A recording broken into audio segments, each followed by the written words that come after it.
ఈశ్వరః గురు సాక్షాత్ పరబ్రహ్మ తస్మై శ్రీ గురవే నమః.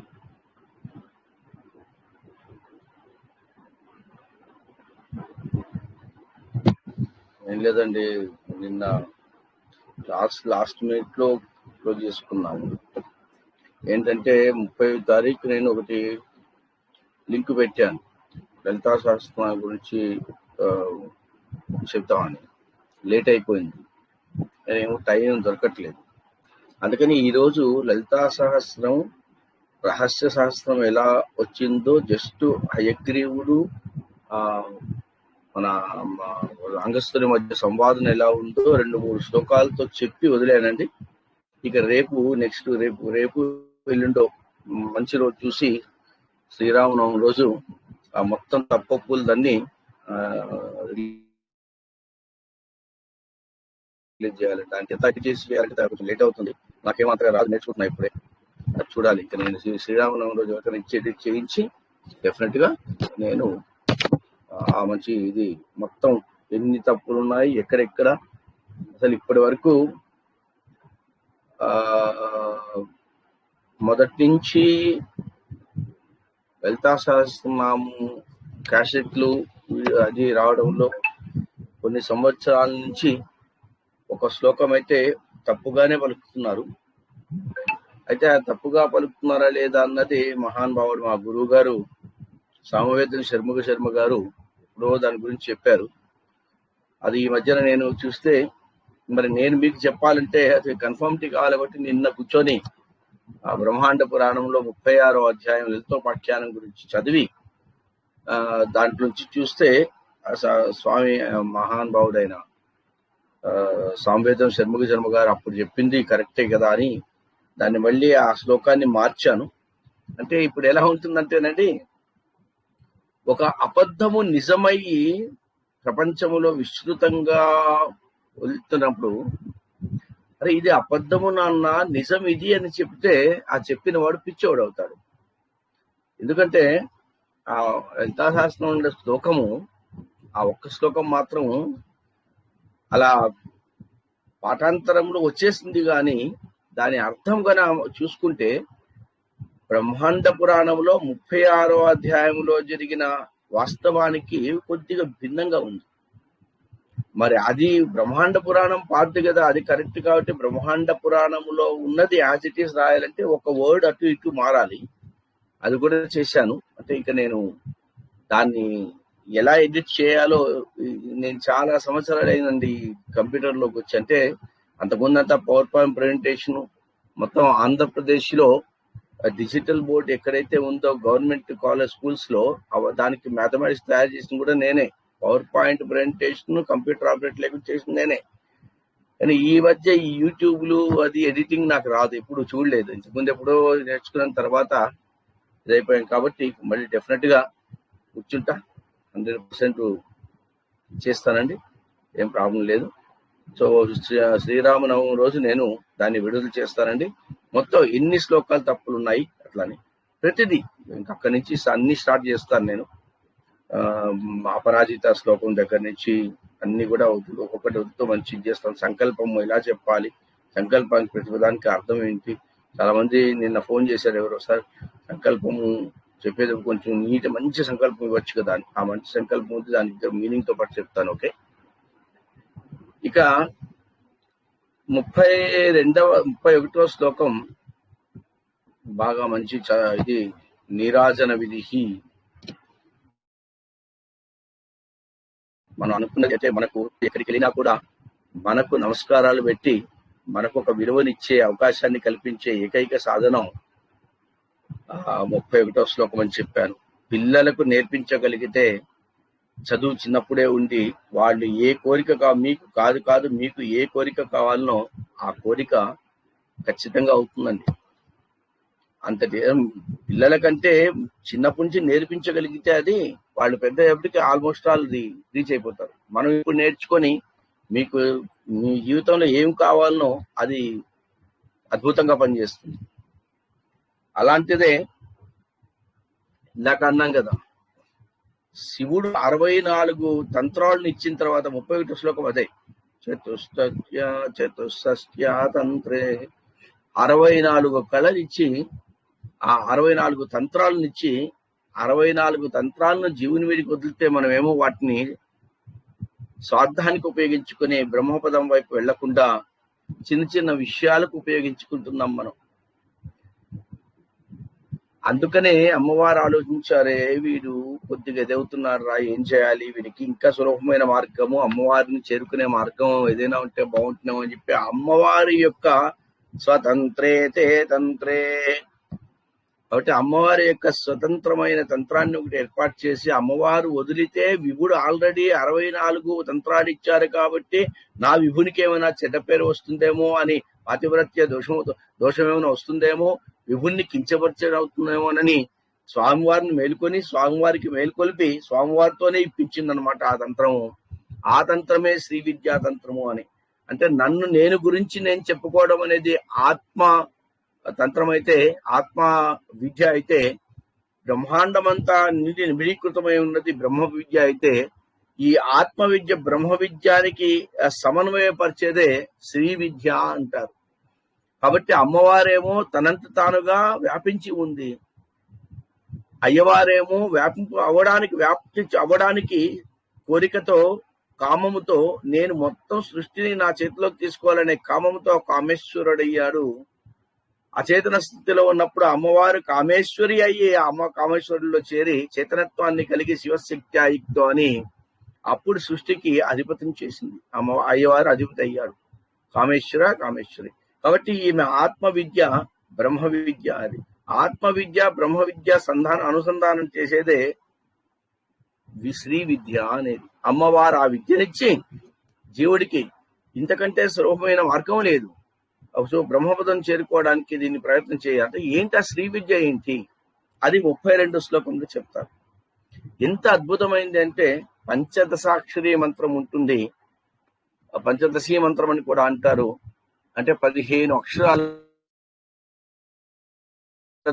ఇంకొక అక్షరం కలుపుతుంది. అది ఇంకా బాగుంటుంది, దాని పర్యవసానాలు వేరే ఉంటుంది. అదే శ్రీ విద్య అంటారు.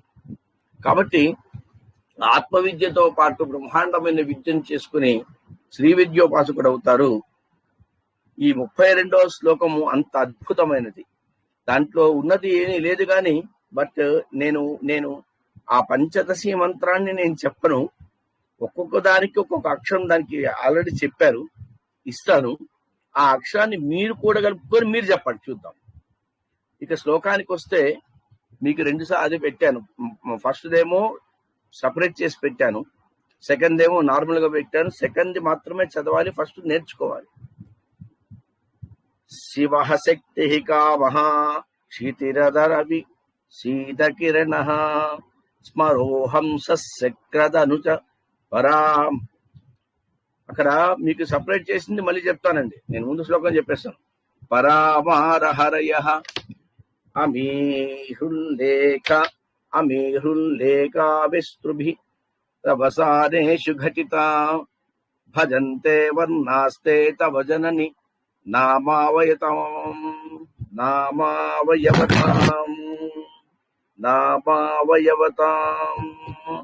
ఇప్పుడు మనం సపరేట్ గా తీసుకుంటే మొదటి శ్లోకం శివః శివః శివః శక్తిః శక్తిః శక్తిః శివః శివః శక్తిః కామః కామః కామః క్షితిః క్షితిః క్షితిః రవిః క్షితిః అధః అధః అధః రవిః. అక్కడ క్షితిరథ రవి అని ఉంది కంబైన్డ్ లో, అది కూడా చెప్తాను. క్షితిః అధః రవిః రవిః శీతకిరణః శీతకిరణః శీతకిరణః. మళ్ళీ ఇక్కడ నేర్పించడమే ఇంపార్టెంట్ కాబట్టి నేర్పించిన తర్వాత మరి దాని గురించి చెప్తాను నీకు. శివః శక్తిః శివః శక్తిః శివః శక్తిః కామః క్షితిః కామః క్షితిః కామః క్షితిః అధః రవిః అధః రవిః అధః రవిః శీతకిరణః శీతకిరణః. ఎవరైనా దగ్గర పేపర్ పెన్ ఉంటే రాసుకోండి. ఈ అక్షరాలు చెప్తాను నేను. ఇప్పుడు అకారం మకారం ఏకారం అట్లా చెప్తా కదా. ఆ కారము కారం కారం అంటే కారం కాదు, అకారము ఉకారము లకారము ఈకారము ఏకారము అని ఆ మొదటి అక్షరం మాత్రం రాసి పెట్టుకోండి ఆర్డర్లో. తర్వాత మీకే ఆ పంచదశి మంత్రం వస్తుంది. ఎవరైతే చెప్తారో దాన్ని అని చెప్తాను నేను. ఇక్కడ శివః అంటే శివుడు. శివునికి బీజాక్షరము ఒక శక్తి ఉంటుంది ప్రతి దేవుడికి. శివునికి బీజాక్షరం కకారము. శివునికి కకారము. శివః కకారము. స్లోగా చెప్తున్నా, రాసి పెట్టుకోండి. శివుడికి శివః కకారము కకారం. ఇక రెండవది శక్తి. శక్తి అంటే ఏ కారము ఏ కారం ఏ కారం. శివః కకారం క. శక్తి శక్తి అంటే శక్తి పరాశక్తి పరాశక్తి. శక్తి అంటే ఏ కారం ఏ కారం. రెండు అక్షరాలు వచ్చేసాయి బీజాక్షరాలు పంచదశి మంత్రంలో. తర్వాత కామః కామః కామః కామః అంటే కాముడు. కాముడు అంటే మన్మధుడు. కాముడు అంటే మన్మధుడు. అందుకే మీకు 19 ఇది 22, 21 శ్లోకం 15 శ్లోకం చెప్తున్నప్పుడు క్లీం శబ్దం చేయమని చెప్పాను. క్లీంకారము అని. క్లీం చాలా అది కామరాజ బీజాక్షరం, మన్మథ బీజాక్షరం అది. కాబట్టి ఇక్కడ కామః అంటే కాముడు. కాముడు అంటే మన్మధుడు. మన్మధునికి ఈ కారము ఈ కారం ఈ కారం. 3 వచ్చేసాయి ఇక్కడ. నెక్స్ట్ క్షితి. క్షితి అంటే భూమి. క్షితి భూమి. భూమికి లకారం లకారం. భూమికి లకారం. ఈ 4 అక్షరాలు కలిసి ఒక ఖండం, మొదటి ఖండం. 4 అక్షరాలు కలిసి ఒక కూటమి, ఒక కూటము కూటము ఖండము. మళ్ళీ చెప్తున్నా, శివః కకారం. శక్తి శక్తికి ఏ కారం ఏ కారం. కామః కాముడు మన్మధుడు ఈ కారం. క్షితి భూమి లకారం. ఈ 4 అక్షరాలు ఒక కూటము అంటే దాన్ని మొదటి ఖండం అంటారు. గుర్తుపెట్టుకోండి వచ్చేసింది. ఇక్కడ క్షితి అయిపోయింది. అక్కడ క్షితి రథ రవి. క్షితి రథ రవి. క్షితి అధః ఆ తరువాత. అధః అంటే ఆ తరువాత. రవి రవి అంటే సూర్యుడు. రవి అంటే సూర్యుడు. హాకారము హాకారం. మొదటి ఖండం అయిపోయిందండి. 4 లెటర్లు సపరేట్ పెట్టుకోండి. 4 లెటర్లు ఒకచోట రాయండి. కింద మళ్ళీ అధః, దాని తర్వాత. అందుకే దాని తర్వాత అంటే నెక్స్ట్ పారాగ్రాఫ్. రవి సూర్యుడు. సూర్యుడు హకారం హాకారము. శీతకిరణ శీతకిరణ శీతకిరణము శీతలము కిరణము. చంద్రుడు. శీతకిరణం అంటే చంద్రుడు. శీతకిరణ చంద్రుడు. చంద్రుడికి సకారం. చంద్రుడికి సకారం. మళ్ళీ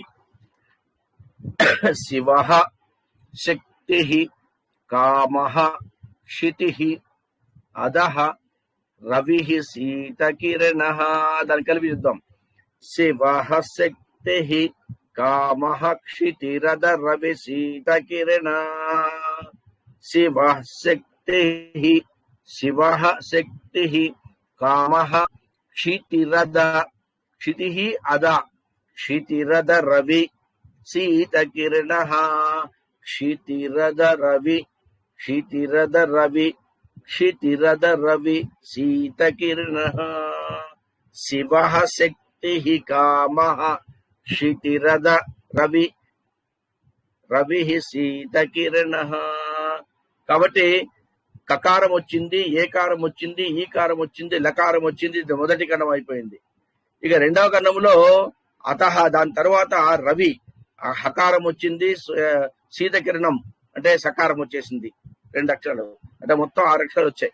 ఇప్పుడు రెండవ లైన్ స్మరః హంసః, స్మరః హంసః, స్మరః హంసః, శక్రః శక్రః శక్రః, తత్ అనుచ, తత్ అనుచ, తత్ అనుచ, తత్ అనుచ. కలిపి చెప్తాం మళ్ళీ. పరామార హరయః, పరామార హరయః, పరామార హరయః. మళ్ళీ స్మరః స్మరః హంసః, హంసః, శక్రః శక్రః శక్రః, తత్ అనుచ, తత్ అనుచ, తత్ అనుచ, పరామారహరయః, పరామారహరయః. కలిపి చెప్దాం. స్మరోహంసల్లేఖ, స్మరోహంసః, శక్రస్తదను, శక్రస్తదనుచ, శక్రః తత్ శక్రదనుచ, శక్రస్తదనుచ, శక్రః తత్ అనుచ, శక్రస్తదనుచ, శక్రః తత్ అనుచ, తత్ అనుచ, తదనుచ, తత్ అనుచ, తదనుచ, తత్ అనుచ, తదనుచ, శక్రః తత్ అనుచ, శక్రస్తదనుచ, శక్రస్తదనుచ, పరామారహరయః, పరామారహరయః. స్మరోహంసః శక్రస్తదనుజ పరామారహరయః. ఇప్పుడు శీతకిరణ సకారం అయిపోయింది. స్మరః, మళ్ళీ ఇక్కడ స్మరుడు. స్మరుడు అంటే మన్మధుడు. మన్మధుడికంటే మళ్ళీ కకారమే వస్తుంది. మన్మధుడు ఎక్కడుందా కకారమే. సో మన్మధుడికి కకారం క. మరి హంస, యాక్చువల్గా హంస అంటే ఉచ్ఛ్వాస నిశ్వాసాలని లేదా సూర్యుడని హంస, కాబట్టి సూర్యుడని. హకారం, యాక్చువల్గా హంస అంటే సూర్యుడు, ఉచ్ఛ్వాస నిశ్వాసాలను కూడా వస్తాయి. హంసకు హకారం, హకారం. నెక్స్ట్ శక్రః అన్నాడు. శక్రః అంటే శక్రుడు, ఇంద్రుడు. ఇంద్రుడు, ఇంద్రుడికి లకారం, ఇంద్రుడికి లకారం, ఇంద్రుడికి లకారం. మళ్ళీ చూడండి. రవి హకారం, శీతకిరణక సకారం, స్మరః కకారం, హంస హకారం, శక్రః అంటే ఇంద్రుడు లకారం. 5 మళ్ళీ. ఇది రెండవ ఖండం, ఇది రెండవ ఖండం, ఇది రెండవ ఖండం అంటే రెండవ కూటం, రెండవ కూటం. ఈ తర్వాత ఇంకా కంటిన్యూషన్ దగ్గర ఏమని మనం తీసుకునేది శక్రః వరకే తీసుకున్నాం. శక్రః తదనుచ, తదనుచ పరామారహరయః అని ఉంది. ఇప్పుడు ఇది రెండవ ఖండం అయిపోయిందిగా. పరా, పరా అంటే శక్తి, తదనుచ తన తర్వాత, పరా అంటే శక్తి, పరాశక్తి. పరాశక్తి అంటే పరాశక్తికి సకారం, మళ్ళీ పరాశక్తికి సకారం. మన్మధుడు మళ్ళీ ఏమొస్తుంది అక్కడ, మారా హరయః. మార అంటే మళ్ళీ మన్మధుడి, మన్మధుడికి కకారం. మన్మధుడు ఎక్కడ వచ్చినా కకారమే. హరయః, హరి, హరి అంటే లకారం, హరి అంటే లకారం. ఈ 3 మళ్ళీ మూడవ ఖండము, మూడవ కూటం అంటారు. సో ఫస్ట్ ఏమో శివ కకారం, శక్తి ఏకారం, కామ ఈకారం, క్షితి భూమి లకారం. ఇది మొదటి ఖండము. రవి సూర్యుడు హకారం, శీతకిరణ చంద్రుడు సకారం, స్మరః మన్మధుడు, స్మరుడు అంటే మన్మధుడు, మన్మధుడు కకారం, హంస హకారం అంటే సూర్యుడు, శక్రః ఇంద్రుడు అంటే లకారం. రెండవ ఖండం అయిపోయింది, రెండవ కూటం అయిపోయింది. తర్వాత పరాశక్తి, పరాశక్తి అంటే సకారం, మన్మధుడు కకారం, హరిహి హరయ అంటే హరి లకారం, ఇది 3వ ఖండం అంటారు. సో ఫస్ట్ ఏమో 4 అక్షరాలు వచ్చాయి, 4 బీజాక్షరాలు. సెకండ్ 5 వచ్చాయి, తర్వాత 3 వచ్చాయి. 4, 5, 9, 3, 12. ఇక్కడ పంచదశ అంటే 15 రావాలి కదా. ఇక్కడే ఉన్నది మొత్తం. అక్కడ ఏమన్నాడు? పరామారహరయ స్మరోహంస శక్రస్తధనుచ పరామారహరయ. రెండవది అయిపోయింది. ఇక మూడవ లైన్ కూడా సపరేట్ చేసి ఉన్నాడు. అమీ హృల్లేకాభిః, అమీ హృల్లేకాభిః, అమీ హృల్లేకాభిః త్రిశ్రుభిః, త్రిశ్రుభిః, త్రిశ్రుభిః, త్రిశ్రుభిః అవసారేషు ఘటిత, అవసారేషు ఘటిత, అవసారేషు ఘటిత. మళ్ళీ అమీ అమీ హృల్లేకాభిః, హృల్లేకాభిః త్రిశ్రుభిః, త్రిశ్రుభిః, త్రిశ్రుభిః అవసారేషు ఘటిత, అవసారేషు ఘటిత. దాన్ని కలిపి చూద్దాం. స్పృల్ అమీ హృల్లేకాభిస్తిస్రుభిః, హృల్లేకాభిః త్రిశ్రుభిః, అది కలిసి సాకు తావత్ అవుతుంది. అమీ హృల్లేకాభిః స్తిస్రుభిః, స్తిస్రుభిః, అమీ హృల్లేకాభిః స్తిస్రుభిః రభసారేషు ఘటిత. ఆ విసర్గకు ఆగత్తే రభసారేషు ఘటిత. దాంట్లో ఏంటి? తర్వాత ఇక్కడ 3వ ఖండం అయిపోయిన తర్వాత అమీ హృల్లేకము,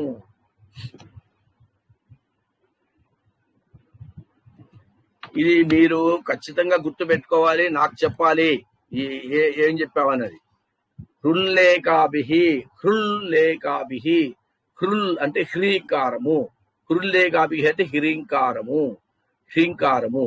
కాబట్టి హృల్లేకాభిః, హ్రీంకారము, హ్రీంకాకార, హ్రీం అక్షరాలు, హ్రీం అక్షరాలు. హృల్లేకాభిః అంటే హ్రీం అక్షరము అని. తర్వాత హృల్లేకాభిః త్రిశ్రుభిః, త్రిశ్రుభిః 3 ఉన్నాయట. త్రిశ్రుభిః 3, ఈ 3 హ్రీంకారాలను ఘటిత సంకలితం చేసి అవసానే, ఎక్కడ సంకలనం చేయాలి? అవసానేషు.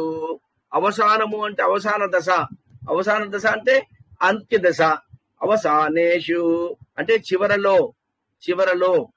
ఈ త్రిశ్రుభిః ఈ 3 హృల్లేకాభిః హ్రీం, హ్రీంకారము, కాకారము, ఏకారము, లకారము, సకారము, వీటికన్నిటికీ అవసానేషు ఒక్కొక్క దానికి అంత్య దశలో, అంత్యములో, చివరలో ఈ 3 హ్రీములు కలిపితే అక్కడ హ్రీంకాభిః ఘటిత అంటే, ఘటిత అంటే కలపడము. అది అంటే ఇంతకుముందు మొదటి ఖండము, మొదటి కూటము, 2వ ఖండము, 2వ కూటము, 3వ కూటము, 3వ ఖండము చెప్పుకున్నాం. ఆ అక్షరాలకు అవసానేషు అంత్యలో ఫస్ట్ 5, ఫస్ట్ ఎన్ని వచ్చాయి మనకు? 4 వచ్చాయి. ఆ 4కు చివరలో, తర్వాత 5 వచ్చాయి, 5కు చివరలో, తర్వాత 3 వచ్చాయి, 3కు చివరలో. త్రిశ్రుభిః హృల్లేకాభిః 3 హ్రీంకారాలు చేర్చాలంట. ఫస్ట్ లో 1, సెకండ్ మొదటి ఖండంలో 1, 2వ ఖండంలో 1, 3వ ఖండంలో 3. అవసానేషు ఘటిత కూర్చితే అని అర్థం. ఇక 4వ లైన్ భజంతే, భజంతే వర్ణాః, భజంతే వర్ణాః తే తవ జనని, తవ జనని, తవ జనని నామ అవయవతాం, నామ అవయవతాం, నామ అవయవతాం. భజంతే వర్ణాః, భజంతే వర్ణాః తే తవ జనని, తవ జనని, తవ జనని, తవ జనని నామ అవయవతాం, అవయవతాం. ఇక్కడ భజంతే భజిస్తున్నాను, నమస్కారం చేస్తున్నాను, భజిస్తున్నాను.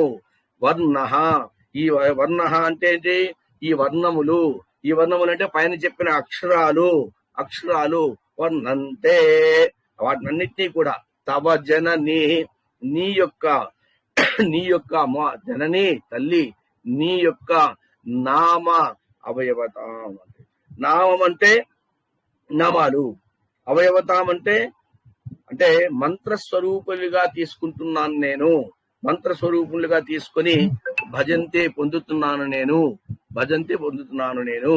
భజంతే వర్ణాహ, ఏ అక్షరాలైతే నేను పైన ఇచ్చానో, పైన చూసుకున్నాం మనము. వర్ణాహ తే, వాటిని తవ జనని, నీ యొక్క అమ్మ తల్లి, నీ యొక్క నామావయవతాం, నీ అంగాలుగా మేము తీసుకుంటున్నాము. నీ అంగములు ఒక్కొక్క అంగానికి సరిపడిన కూటములుగా తీసుకుంటున్నాము. నీ శరీరములోని 3 భాగాలు, ఇంతకు మొదటి ఖండం, రెండవ ఖండం, మూడవ ఖండం చెప్పుకున్నాం. అంటే మొదటి కూటము, రెండవ కూటము, మూడవ కూటమి. ఈ వీటికి ఈ హ్రీంకారాలు జోడించిన తర్వాత నేను నీ యొక్క ఆ 3 అంగాలకు సరిపోయి ఉన్నాయి, 3 అంగాలకు 3 కూటములుగా ఉన్నాయమ్మా, వాటిని నేను నమస్కరిస్తున్నానని చెప్పడంలో ఇది ఉన్నది. ఇప్పుడు మీరు దీని అర్థం ఇది అంటే శివ శక్తి కామ క్షితిరద రవి శీతకిరణ స్మరోహం శక్తిస్తదను చ పరామారహరయ అమీహృల్లేఖాభిస్తిస్ృభి అవసానేషు ఘటిత భజంతే వర్ణాస్తే తవ జనని నామావయవతాం. ఇదే శ్లోకం.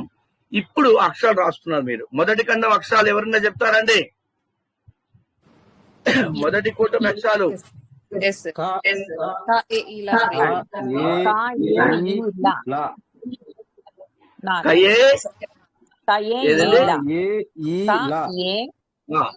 కయే ఈలా మొదటిది. రెండవ ఖండము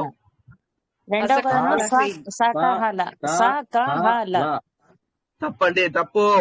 రెండవ ఖండము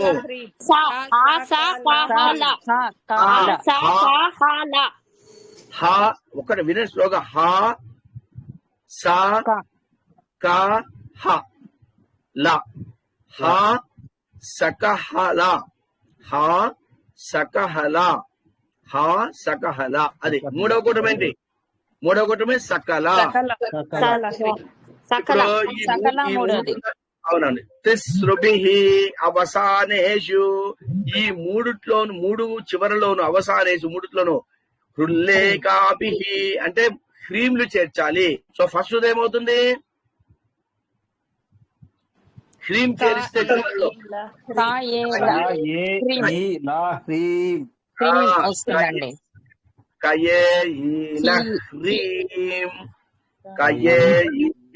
హ్రీం మొదటి కూటము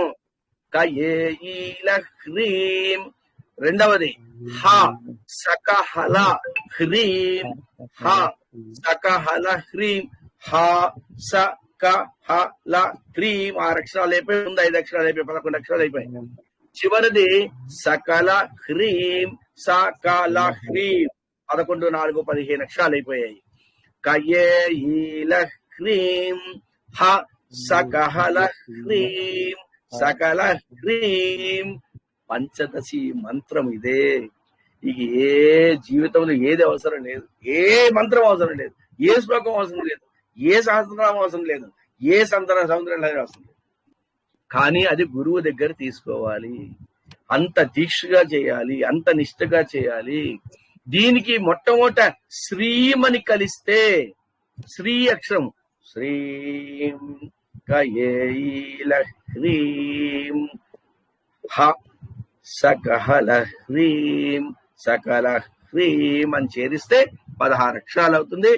అది శ్రీ విద్య మొత్తం మీకు వచ్చినట్టు అవుతుంది. అంటే సౌందర్యలహరి మొత్తము చదవాలన్నా పంచదశి మంత్రము గురువు దగ్గర మనం ఉపదేశం తీసుకుంటే తప్ప మనం చేయలేమా? కష్టం. కాబట్టి ఆ గురువు కూడా ఇవ్వరు అంత తొందరగా. అటువంటప్పుడు ఈ 32వ శ్లోకాన్ని ఎవరైతే చదువుతారో పంచదశి మంత్రం చదివినట్టు లెక్క. ఆ దాంట్లో నేను మళ్ళీ ఒకసారి ఇందాక అన్నాం, లాస్ట్ లో మనం అన్నాం ఘటి భజంతే వర్ణాస్తే తవ జనని నామావయవతాం. నీ అంగాలుగా మేము తీసుకుంటున్నామని చెప్తున్నారు. ఈ అంగాలంటే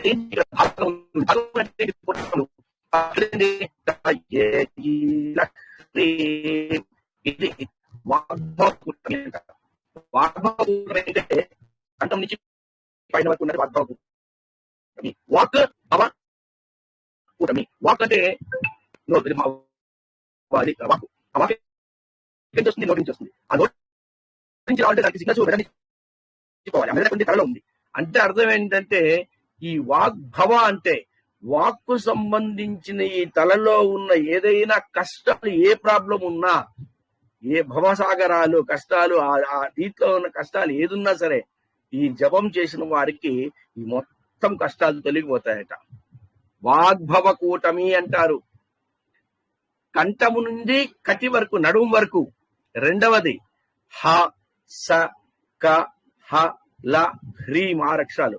హ సకహల హ్రీం, హ సకహల హ్రీం. ఇది కామరాజ కూటమి, మధ్యస్థ కూటమి అంటారు, మధ్య కూటమి అంటారు, కామరాజ కూటమి అంటారు. కామరాజ కూటమి కోరికలు అని. ఏ కోరిక అక్కడ మంచి కోరికలు రావాలి, చెడు కోరికలు రాకూడదంటే వాగ్భవ కూటం బాగా పనిచేయాలి. కాబట్టి ముందు వాగ్భవ కూటం ఉన్న 5 అక్షరాలను మనము జపం చేయాలి. చేస్తే ఇక్కడ మొత్తం బాగైపోతుంది, ఆలోచన శక్తి బాగుంటుంది.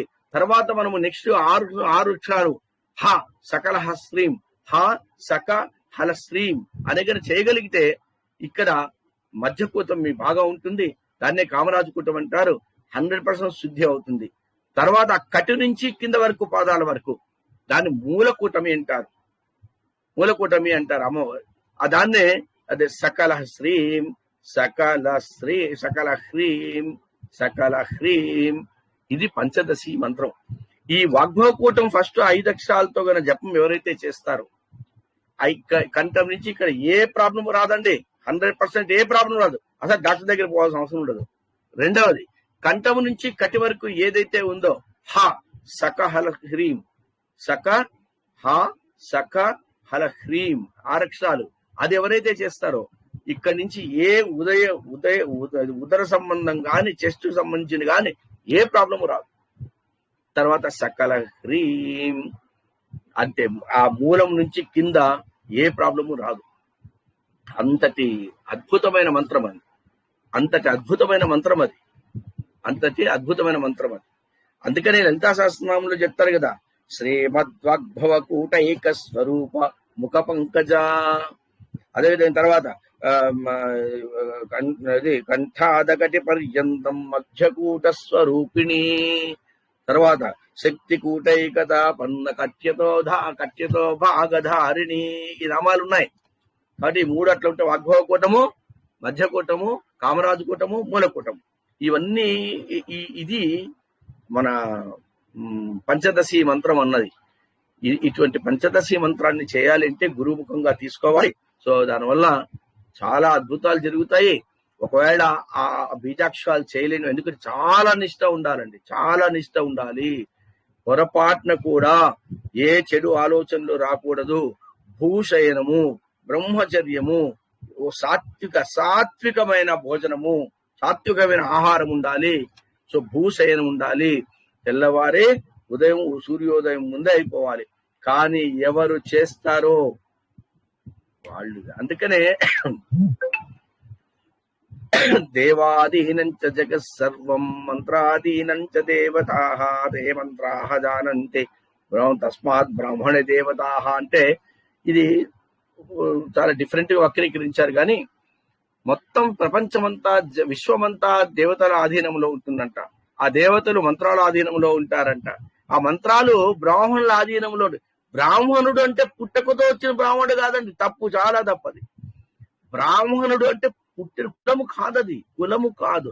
బ్రహ్మజ్ఞాని స ఉచ్యతే, బ్రహ్మజ్ఞాని స ఉచ్యతే.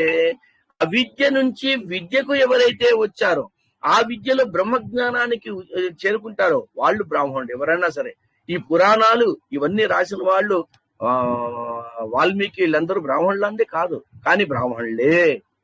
కులంతో ప్రకారం తీసుకుంటే మనం అనుకునే ఇప్పుడు ప్రాపంచిక విషయాల్లో కులం అనుకుంటే మాత్రం కాదు. కాబట్టి ఇది బ్రాహ్మణులు అంటే బ్రహ్మజ్ఞానానికి చేరువలో చేరేవాడు ఎవరైనా సరే చేయొచ్చు. చాలా మంది ఉన్నారు అలాంటి వాళ్ళు. సో దీన్ని కానీ చాలా నిష్ఠతో చేయాలి. ఇవి దీని అంటే శివ శక్తి కామ క్షితి అధః, దాని తర్వాత రవి శీతకిరణ స్మర హంస, శక్ర అంటే ఇంద్రుడు, దాని తర్వాత అమి, దాని తర్వాత పరా పరా మా పరా మారా మారా అంటే మన్మధుడు, హర్య భజంతే వర్ణాంతే భజనని నామాయవతాం నామ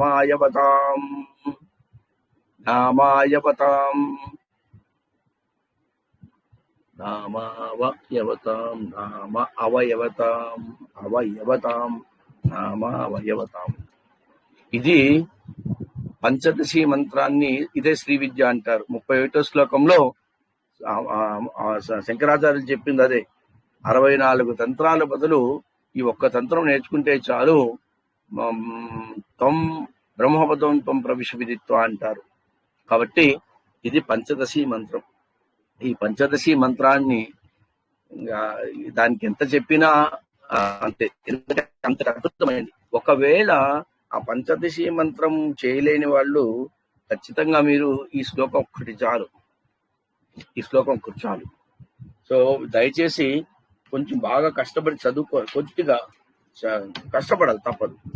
ఎందుకంటే కష్టాన్ని ప్రపంచంలో విశ్వంలో ఉన్న మన కష్టాలన్నింటినీ తీరిపోవాలంటే ఖచ్చితంగా మనము కొద్ది కష్టపడాలి.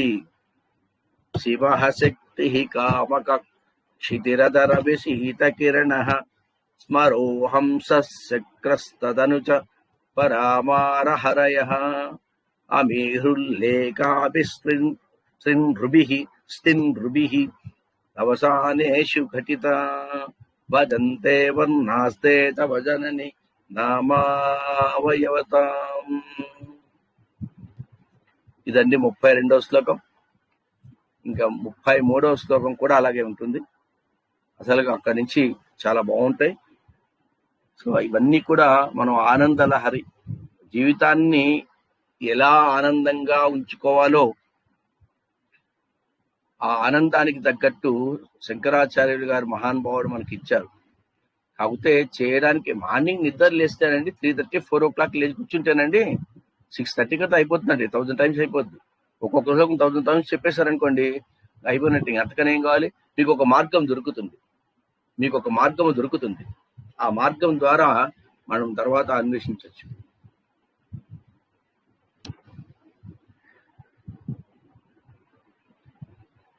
సో ఫస్ట్ లలితా సహస్రనామం గురించి చిన్నది కొద్దిగా ఏంటనేది, అంటే ఎక్కువ చెప్తే వినరేమో అన్నట్టుగా శ్లోక ప్రామాణికం ఉందండి. అన్ని అగస్త్య హయగ్రీవుల మధ్య సంవాదం బాగా శ్లోక ప్రామాణికం ఉంది. అన్ని చెప్తాం అనుకున్నాను, కానీ వింటారో వినరో అని మనకు ముందు తప్పొప్పులు చూపాలి. కాబట్టి ముందు లలితా సహస్రనామం అనేది ఏం చెప్పకుండా వదిలేస్తే బాగుండదు. కాబట్టి ఈ రోజు అలా చేశాను.